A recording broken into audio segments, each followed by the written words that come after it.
and happy CircuitPython Day. Hope everyone's having a good day. I'm here today with Cooper Dalrymple, aka relic-se. Hey, Cooper. Hey Liz, how are you doing today? Good, I'm good. And we're going to talk about making music with CircuitPython. Oh Before yes. we kick off, I just want to let folks know that we do have a 15% discount code for CircuitPython Day, CP Day. So if you're inspired by the projects that Cooper's talking about, and you want to pick up some Adafruit gear, you can get 15% off in honor of it. But let's kick things off. I know that you've been doing a lot with CircuitPython Core and audio, and you've been doing CircuitPython for a while. I see you come on Show and Tell. So why don't you give us some background then? Sure thing, sure thing. So yeah, I've been in the Circuit Python world since about, I want to say 2021, 2022 is kind of when I jumped in. I'd been doing Arduino forever and just goofy little things, nothing great. But I saw the promise, I Yeah. saw like, hey, this is an awesome system. It's easy for people to pick up and learn and tinker, and the workflow. I think the workflow is the biggest thing over anything. Just being able to plug your device in, see a drive, open up Thonny or Moo. I don't think Moo's with us anymore, but rip. And then just play around with your code instantly. Rather, you don't have to compile things. Everything's ready. That virtual Mhm. machine is awesome, and I think it's enabled some really cool projects. Just the way that CircuitPython is structured, right? Yes. So I think I started around 9.0 or something. I wasn't the 8.0 days, and we had great audio support. Obviously, Jeff Epler, he did Synth.io, which was like a huge basis for a lot of this stuff. And you'll see as we go along, a lot of the audio effects and stuff utilize aspects, components from that original Synth.io base. I Mm. think we've had audio output for a while, but it's really been expanded, It right? has. It's night and day. Yeah. Previously, you're like, oh, I just want to play one wave file and loop it, and you're good. And that's okay, right? We're Yeah. so beyond that now. And now here, going from 9.0 to 10.3 upcoming, I believe we don't have the official release yet. There's been huge improvements, whether that just be with the capabilities of audio mixer, panning, stereo support, etc. To audio speed changes. That was something recently. Hey, Todd, I see you in Yes. the chat there. That, actually, some of these projects will be demonstrating that a little bit too. Nice. And now, then we have audio effects, right? And kind of what happened there. Now, I'm going to go ahead and show this off. Mhm. The dream since the beginning, well, actually no, not since the beginning. The dream since the beginning was synthesizer and stuff, but as we started developing this audio effects, I was like, oh, this would be an awesome platform to develop a guitar pedal, right? Yes. And it's Blika's hiding under there. I've been experimenting with laser engraving Oh, recently, cool. so I was like, oh, and that's the idea. So you buy a guitar pedal from a store, a distortion, something like that. It's an analog circuit, or maybe sometimes digital, but it's stuck doing one thing, and that's awesome. But a lot of times you're like, I want a small pedal board, and I want to change things up from time to time. I think Right. that's where CircuitPython comes in, right? Because you Yeah. can literally plug this little pedal into your USB, see the program, see how simple it is, and then make changes as you want. And I'll demonstrate that in a little bit. But this was kind of the goal. And I had some development in the past. I think I've been working on this for about 2 years now. Hmm. And I was originally using Arduino, which is great. But as you dive deeper into Arduino, things get really complicated. They do. Yeah. And I think that's another thing is documentation, right? Everything with CircuitPython is just so strategic, Yeah. unified. I find with Arduino libraries, I have to scan header files and even dive deeper into the code all the time. Like you Yeah. have to be a programmer to use it. Whereas I feel like somebody who isn't a programmer can tinker around with CircuitPython and discover things, Yeah. right? I love the read the docs documentation. I often my browser will autofill when I'm like doing read the docs, and then it'll bring up libraries I'm always referencing. I'll be like, yep, that one. I need to go to. Exactly. And I think I know it's been a struggle with some community members that are like, oh, I have to do all this setup in order to get a library live. But once you do that setup, and the documentation's there for creators too. But once you Yes. do that setup, it makes it so much easier to maintain and for others to use. And it's such a bigger contribution to just the community as a whole, right? Mm. So I'm going to show this off in a little bit, but this takes makes a really good use of just everything that we have available with audio effects. But of course, we have a few other things here. We're gonna have a big demo at the end. So if you want to hear some music, you wait till the end, and I assure you, you'll get some music. We're truly making music. We're truly making music today. So this is a project I did 3 years ago, I think, and it's in sore need of an update. However, it does work. And this is my Pico Synth Sandbox is what I called it.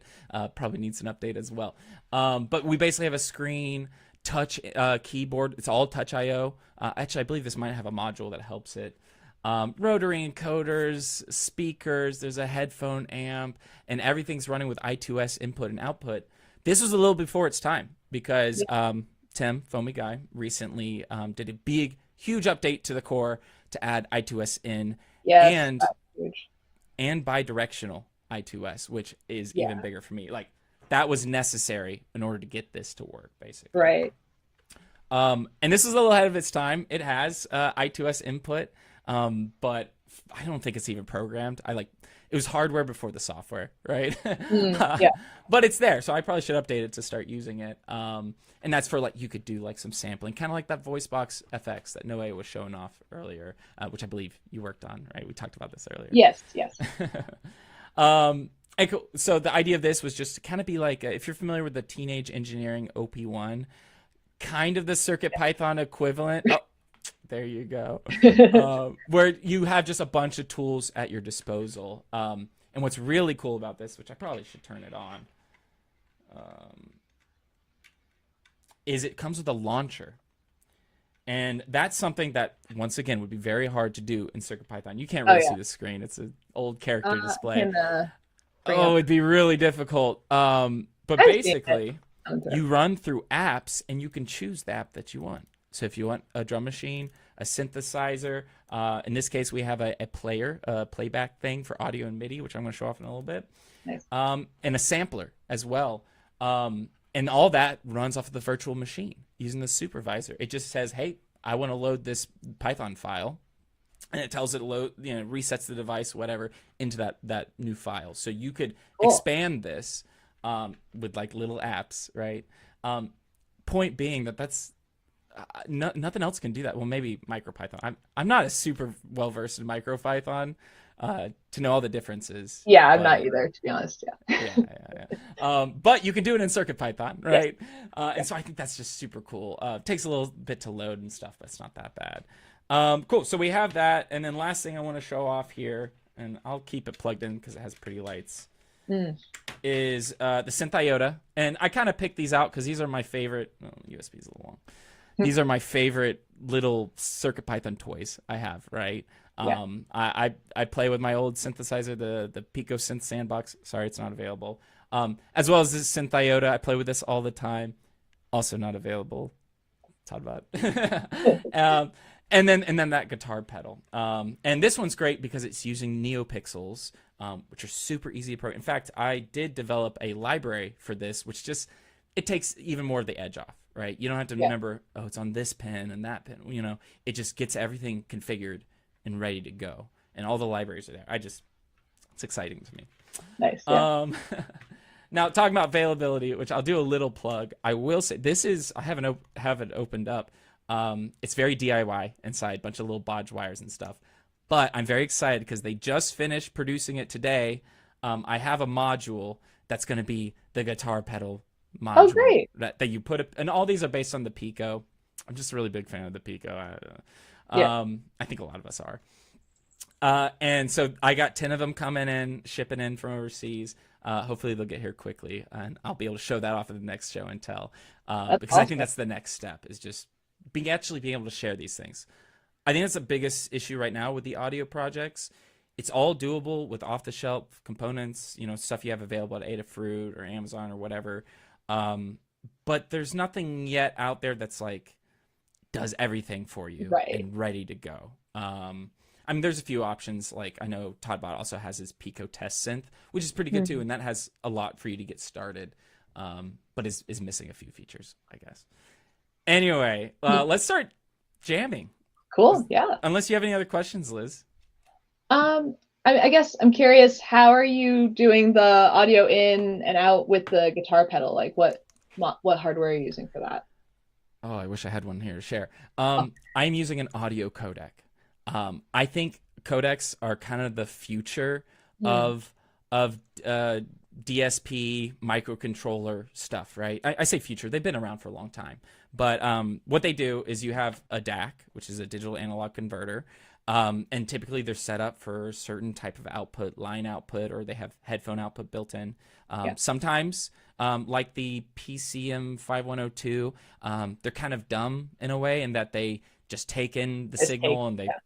they let it out, right? And those are really easy when you're getting started. Sometimes they're a little bit more complex, like the DAC on the Fruit Jam, CLV which 320. is yeah, Steel V. Yeah, Did you write that library too? I think. I did. It Ah, there you go. was hard. I'm sure, and that was some work, you know, and Yeah. that's the problem is each one is a little bit different. So Mm. to use a DAC or whatever, an I2C powered DAC that Right. isn't fully supported yet, it's doable, but it's going to take some work. Totally. So Yeah. if you're doing research out there and looking for what audio solution should I need, and it has I2C configuration, definitely see what's supported unless you want to put in the legwork. It's there's been a lot of hours wasted on data sheets, I'll tell you that. Yeah. And I know um, Tim's been adding some codec support to CircuitPython as he's been hacking some teenage engineering products. yes. So Yeah, I saw he's working on the SP1 right yeah, now, I believe, which I was not familiar with.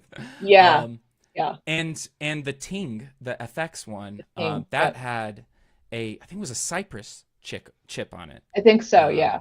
Yeah, very specific, but I think he has a library for that now too, which is Yeah. great. So that would be a great option too. Yeah. So I think we'll Um, start to see that growing in CircuitPython.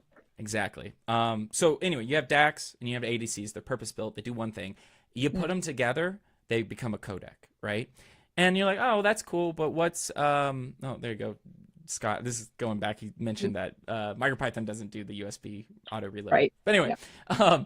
so you put them together and it opens up a lot of opportunities because the big thing that's really cool about this is that when you're creating an affected signal, let's say you take an input and you're going to add a reverb to it, and that's the effect, right? I like going 100% mix, so it's just raw reverb.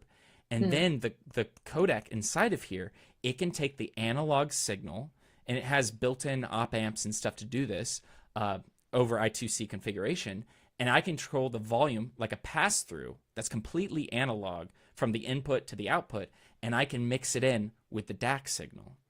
And Mm. that way, you don't have to worry about mixing things in. You're basically getting as high quality as you can, which is really important for guitar players, right? Yes. Yeah. So that's the really cool. You open up this whole world of like mixed signal stuff where you can take analog and digital and smash them together. And they offer a lot of stuff for like handling gain and so on. Yeah. Also very important for guitar players. Anyway, so that's the cool thing about codecs. The one in here specifically is the TLV 320 AIC 3204, which is a stereo Mm. codec. Okay. I did the research. It has headphone and line out, and it seemed like the best option for me, especially Yeah. based on pricing. Yeah. I think the bad to the bone one is the TAC 5112 TAC. Mm. It's also Texas Instruments, and that's like the newest in the chain. Oh, okay. It has a lower sound and noise ratio SNR. Mm. I think it can do 32-bit, whereas this is only limited to 24, so on. But it gets really pricey. So, Yeah. so I would love to evolve to that, and maybe one of these days when prices go down. But for now, this was like the best of both worlds, I think. Anyway, so I hope that answers your question on Yeah, I was just audio in and curious how out. you were doing the audio in and out because I mean, I know right now on Adafruit hardware side we kind of just have I2S mics, so I was curious how you were handling like being able to plug in. Um, Yes. There is an additional layer to this, in that there is a preamp section, which is okay. basically kind of a unity gain-ish op amp with some biasing Okay. for your AC signal to get it to the correct levels for the thing. I think it's possible with enough configuration to be able to get like, a guitar input or whatever pretty good. Because these things are designed for microphones, right? Right. Yeah. And there's enough gain and stuff like that that I think you could get it right with minimal circuitry. But I went the fancy route and got the nice op amps. So Yeah. yeah, let's start doing some audio if you're cool with that. So feel free to jump to the other screen, but we're probably not ready for sound just yet. Okay. Also have a stray cat. Love it. We'll get that out of the way.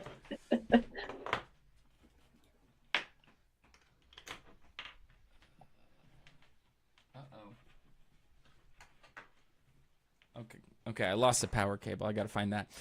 So what's really cool, what I have here is all our devices and a little extra Pico synth here connected together over MIDI, because that's another thing. There's great MIDI support in CircuitPython. So in a way, you can make a chain. So I'm going to go over that procedure here. Okay. To the left here, we have a playback device, right? I have it set up with a certain program, and its goal is to play audio and MIDI synchronized, right? So it's kind of got that background tracks, which we'll hear in a second. And then it sends out all the information for the other machines to play the rest. We have here a drum machine running on the Synth which has its own capabilities. It has a sequencer. You can like program it and do fun effects and stuff. But it's basically taking in that MIDI into the input of here and then passing it through. Once it's processed it passes it through to the next one in the line. And this is kind of our lead synthesizer, right? Is what I have going on here. So this is really showcasing Synth.io. This one's using actually it's a mix. It's using Synth.io to generate a lot of the sounds using, I think it was Mark Gambler's original designs there. Yeah. It also does sample playback as well. And all that you can change the pitch and mess around with. That's all using the speed changer stuff, which is really cool. And then on the synthesizer side, it's all Synth.io. This is kind of bad to the bones, you know. Like there's so many like modulation capabilities with it and sound effects and stuff. You'll hear that in a second. And I have it running as a dual oscillator setup, so you'll hear two like distinctive sounds running together. And then finally, our guitar pedal here, which I'll be jamming out with in a little bit. And all that's going in here just to a line level mixer. It just basically takes it all in and then goes over to my audio interface. Very cool. I need to do some cable routing, Liz, since I unplugged everything. So feel free to discuss anything else, like any audio stuff you've been working on lately. Sure. Can I also ask you some questions while you're fishing? Or okay, cool. So I'm curious, like, since you're designing hardware and you're doing a lot of software too, like what kind of comes first for you? Do you think like, oh, I want to implement the software and now you're building hardware support, or do you have the idea for hardware and then you add the software after? That's a great question. I think it depends. Most of the time I do maybe experiment with some stuff just on the side. Yeah. And then eventually I'm like, I should make the hardware, and I do the hardware, and the software is only like 20% of the way there. But a lot of that gets the fire under you to like, hey, I got to finish the software, right? Because I have the hardware coming in. What I've been doing lately is I've been trying, rather, because I've had issues with certain boards, rather than like doing everything all in one board all at once, I've been trying to make modules, right? Smart. Where like for instance, for the codec, like this pedal here is basically all modules that I created to do the preamp, to do the codec, and some power distribution. And the purpose of that was like, well, I need to get these things working, and I really want to focus on getting them right. And if there's one thing wrong, it screws up the entire board with one aspect, right? So I've trying to take that approach. So I know with this guy, I just ordered the hardware, the final distribution, which is basically all the guts in here onto one board. Right. It took me a long time before I was ready to get to that point with creating libraries, playing around with effects and stuff. If you have another question, I got to do more routing. Of course, yeah. I'll say similarly at Adafruit, we do similar stuff. You may have noticed like the TLV 320 DAC breakout came out first, and then that was added to the Fruit Jam, but we did all the software stuff first. So for anyone else who's doing hardware, maybe wants to do more expansive projects, that's definitely a good way to do it. You do little modules, breakouts, make sure that's all working. Then you can have them all chained together, confirm all that's working, and then work on your bigger project. And that's also, you may notice when we have a new chip come out, we do a Metro because it's a nice big format board, can check all the GPIO, add a bunch of stuff on there. Now, my next question for you, because you're doing a lot of CircuitPython core stuff, which I have to admit, beyond board definitions, I haven't really ventured into. I'm pretty intimidated by it. I'm curious, do you have like a C programming background? I know that you are a programmer by day. I'm not sure what language specifically you're specializing in, but I'm curious how you found like going into the core, like getting into CircuitPython and then jumping into the core. Like, kind of what was that journey like for you? Interesting. I do have a lot of C background, working with Arduino, as well as like I've done some game development and even really low level stuff. I used to really be into assembly for the Mm, okay. 6502. I was just being a nerd, right? Um, but really, my day to day is I actually do web development, so I do a lot of PHP. Even though I've learned to use Python a lot of the time when I'm like, I need to do a bulk task or have a Yeah, procedure that I just need to like run often. A lot of times I'll do that on Python if it doesn't need to live up in the web, right? totally. Yeah. But actually, background, I used to do a lot of Visual Studio stuff when I was much younger, and I don't know why. It's not my favorite now. Like I wouldn't touch it with a 10-foot pole now, but at the time, it was pretty exciting, right? Nice. Um, anyway, I see a comment from Todd. He's asking about the AIC 3204 breakout board. Good question. You know, when is Adafruit going to have that? But I will say I do have one available on Tindy, but it's Okay. already sold out. So I need to order up another batch. Fair, fair. Anyway, did that answer most of your question there? So from there, I'm just curious how you found like contributing to the core. Like, was there a big like learning curve, or you know, because going Definitely at from editing a first. code.py file to core modules is kind of a big leap. It is, and definitely at first, I was a little afraid of it. I think early on there were a lot of things that were missing. Like, for instance, Mhm. for a mixer, right? So this operates in stereo, right? This drum machine, so you can Right. pan your samples. In the past, you had to have stereo files when playing through a stereo audio mixer. You Right. couldn't Yeah. give it a mono source, right? I believe that was one of the first things I did because I was Okay. like, really, I hated wasting the flash space, right, and memory as well. Mm. Um, and in order to do that, it took a while. I'm pretty sure I worked with Scott quite a bit to like make sure that like I'm doing this right. Right. Because there's a Yeah. lot of stuff in the core. There's stuff that I don't understand that I go in and like sometimes like, oh, maybe I'll just copy and paste it and make sure I follow the rules as best as I Right. can. Yeah. Since then, I've learned a lot more, and so I know how a lot of the inner workings work better. That being Mm. said, don't ask me about the Python interpreter. I have no idea. I mean, that's fair. That's fine. Okay, so we have a little bit of an issue here we were working out earlier, and Mm. that's when we have audio running through. Unfortunately, Liz's mic needs to be muted, Yes. correct? Yes. I am going to run through each one of these, how they sound, etc., talk about them. Yes. So if you want to go ahead and switch it over, and I'll try to be Yeah, quick. I will Okay. let no take your time. Yeah, do a nice run through for us and let's hear the sounds. I'm just gonna kind of hide away in the back. Oh, okay, no worries. Okay, so first of all, I'm gonna go through our player. We'll start at the top left here. All this does is just play audio, like a wave file that I've pre-prepared. And if any of you savvy listeners were watching, paying attention to the Discord and other socials, I made a little song for today, right? And it's a CircuitPython 2026 song. It's not official, I know, but I figured I'd whip something together last night for this demo. So I'm going to go ahead and play it. In fact, it'll make everything go at first, and then I'm going to take them in and out one at a time.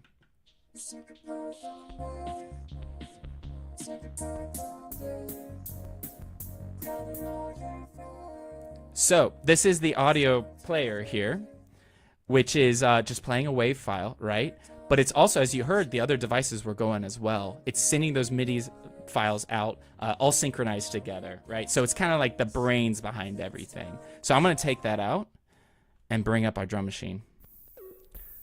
So this is the synth iota. Most of these samples are being generated with synth.io completely. So it's analog in a way. And so you can run filters through it.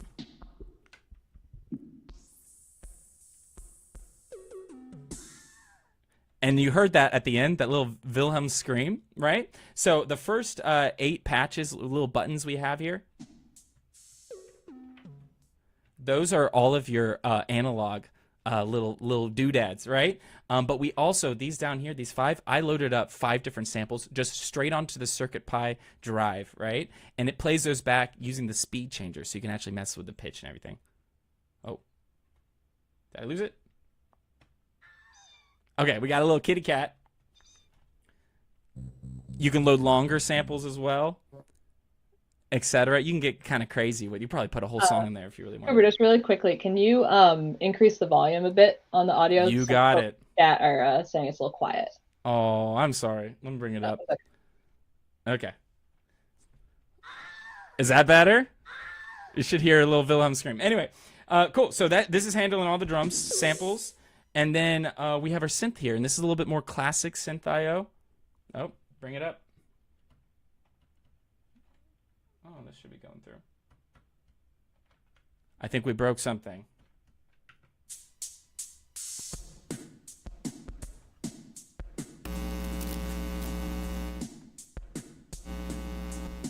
Live demos, am I right?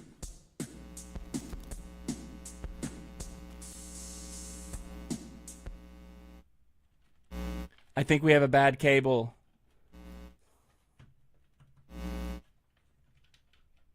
I was hearing a little bit of electrical hum just then with the cable. Oh, I'm hearing it too. Okay. Okay, might have to go without the synthesizer. Okay. Very sad. But you heard it a little bit earlier on. And then let's go to our last thing, which is the guitar pedal. So y'all might be able to hear that. That sounds good to me, right? So right now we're just dry. And this pedal is really cool. It has like USB audio capabilities, etc. But it also has true bypass, which is really fun. So it actually uses a little relay to turn it on and off. So it's very clean when you want it to be. But let's make it a little dirty.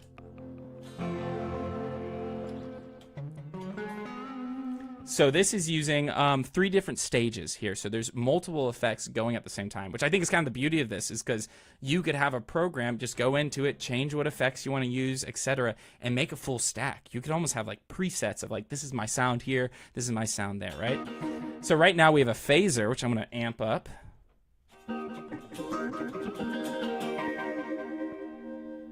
That sounds pretty good. And then we also have a distortion, and all these are available just in the core as chord modules. And you'll probably heard there's also a delay going on. And you actually hold this down, make it go crazy. Anyway, let's put it all together.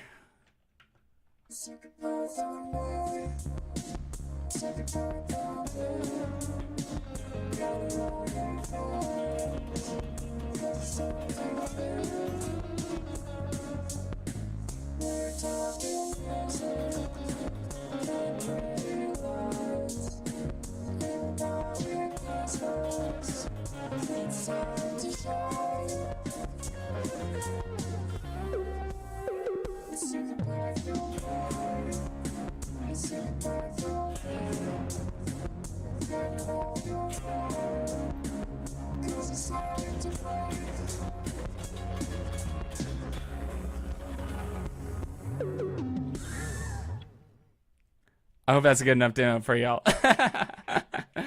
Is that any better with the sound, or is that still a little too quiet? It's a little quiet, but I think folks heard it, and it's great. If you wanted to do another loop a little louder, if you want to mess, like, that's totally fine.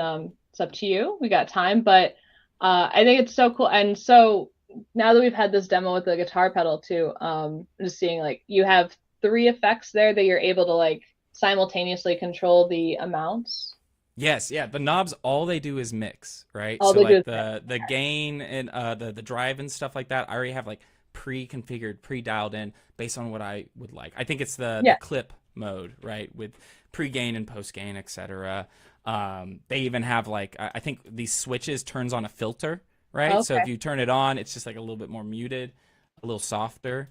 And I think this one was just increases the feedback on the phaser, right? Makes it a little more intense, right?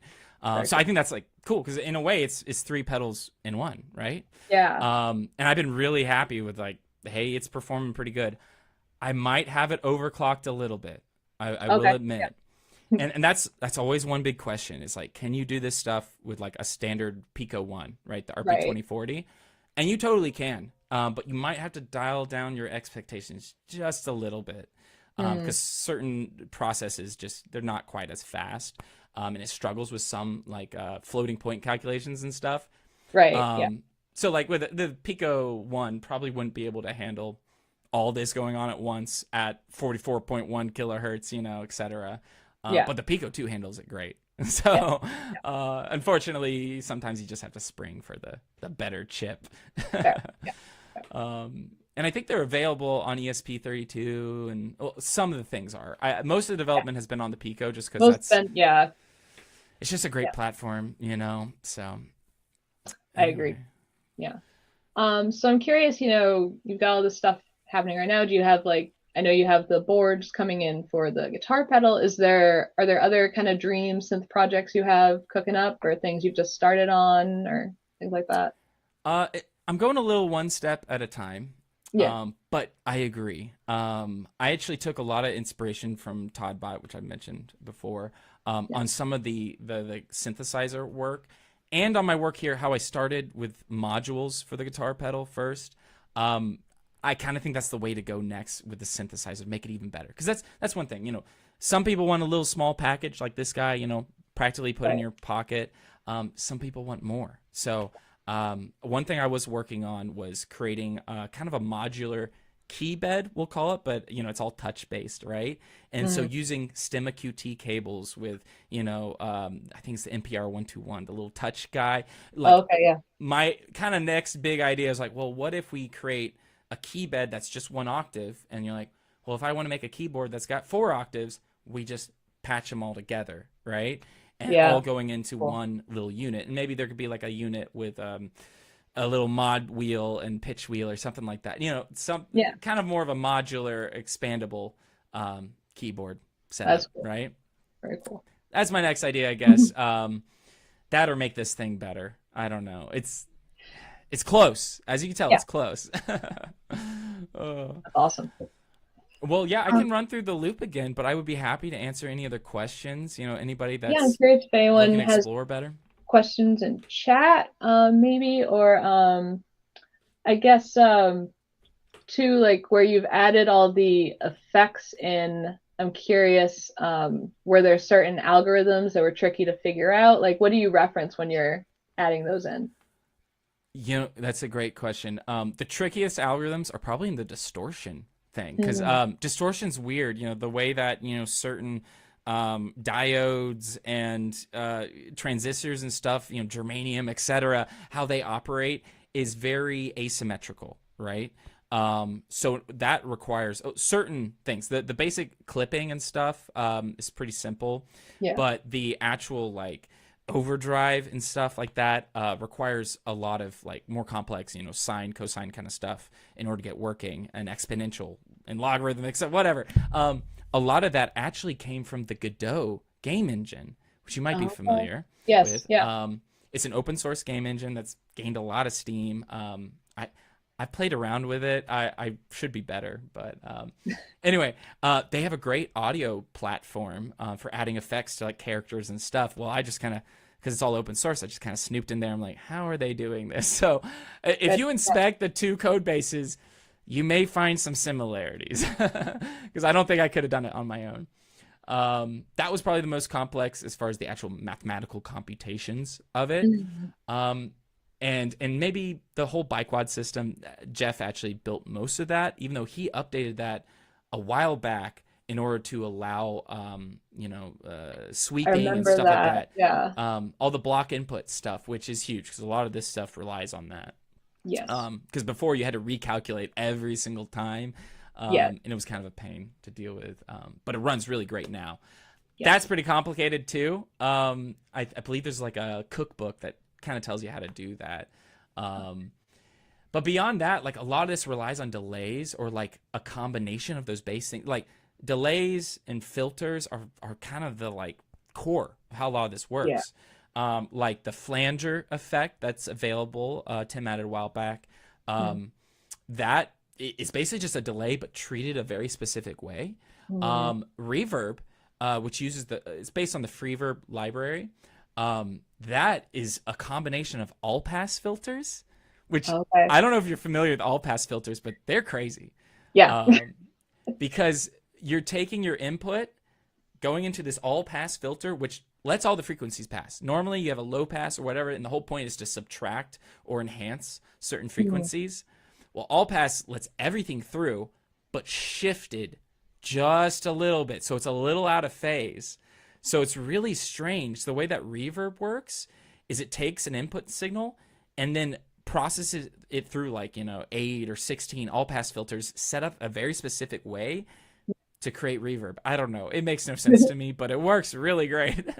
Well, what's So that interesting about one's all pretty these effects, like when they become digital, like they're based on like how sound is reacting with like analog components, like reverb. You think of like spring reverb. It's literally the sound of a spring vibrating. So, Yes. it's And taken decades for us to figure out how to do that digitally. and I people remember, are really close, but they're still working on it. Like, there's nothing that's perfect for springs. Yeah, yeah, go ahead. but I mean, the way that your pedal is sounding right now compared to like, I remember some of the digital effects in like mid 2000s for like, it's night and day. So Oh yeah, yeah. definitely making a lot of progress. Which I think a lot of those created the foundation Of for course, a lot yeah. of this. Like, I know there's the Arduino pedal. I can't remember the exact name of it. Electro Smash. Electro Smash. Yeah.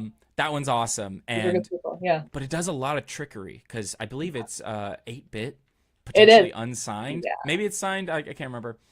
I think Um, yeah. but they do a lot of weird bit logic in order to get things to work right. One really interesting effect is their octaver, which I've been looking at recently because I'm just kind of looking through what else can we expand this with. And I think that might be the next thing. I don't know how you do that in 16-bit because the way it does is it chops up the signal at certain rates. Yeah. It should be possible, but anyway. So That's expect cool. that to come out Very cool. eventually. Nice. But yeah, let's hit that jam one more time. I'll try to get my little synth here working. Yeah. I have a bit of a confession to make.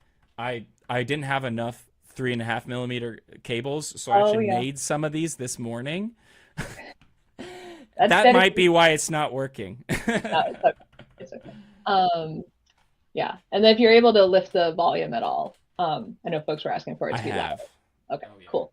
And then Todd just put in the in chat, Cooper, I finally got a small pre-order page up for the Synth IOTA board here, and he has dropped that in the Discord live broadcast chat.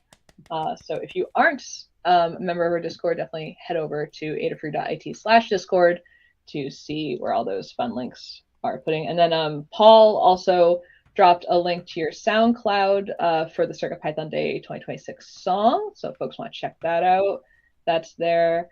And then Tim was also saying quick iteration of storage drive editing code.py is one of the biggest hooks that got him with CircuitPython, and me too. And ironically, even though it's CircuitPython Day, I've been working on some Arduino code this morning, and although it utilizes CircuitPy Drive to store files, and just waiting for the compile has just really slowed me down this morning. So shout out CircuitPy. Yeah. I still can't get my synthesizer working, but okay. Oh no. We still have drum machine. Nice. Cool. Well, let's play us out here then. All right. Well, first, before we play out, where can folks find you to see what you're working on or see what you're doing in real time in between show and tell episodes? Well, if you want super real time, then check out my GitHub page and just follow that. Follow me on GitHub. I've also been posting a lot on Blue Sky lately. I just found it kind of fun to mess around on there. I try to do videos on YouTube. You know how it is. Like, in order to do a good video, you got to put a lot of work into it. You do. Sometimes I haven't had it one gets dropped behind. Yeah. And then where else? Those are the main places right now. I snoop around on the Discord every now and then, but not a ton. Gotcha. All right. Well, I will cue up your audio, and we'll hear the CircuitPython Day song 2026 one more Unofficial. time. Right. Yeah. Yes. Okay.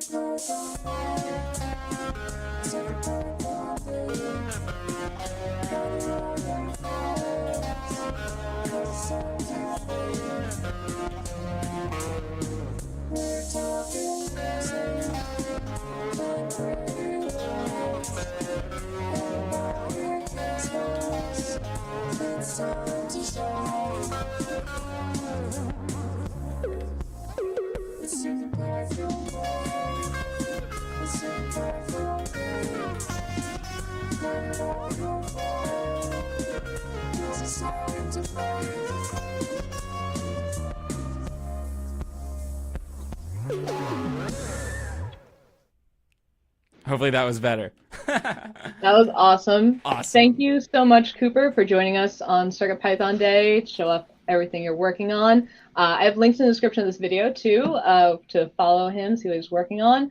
And then just a reminder that if you are so inclined to buy some hardware today, we do have 15% off discount code CP Day over at Adafruit, 15% off your order. Some exclusions apply, but all those RP 2040, 2350 boards you'd definitely be able to get.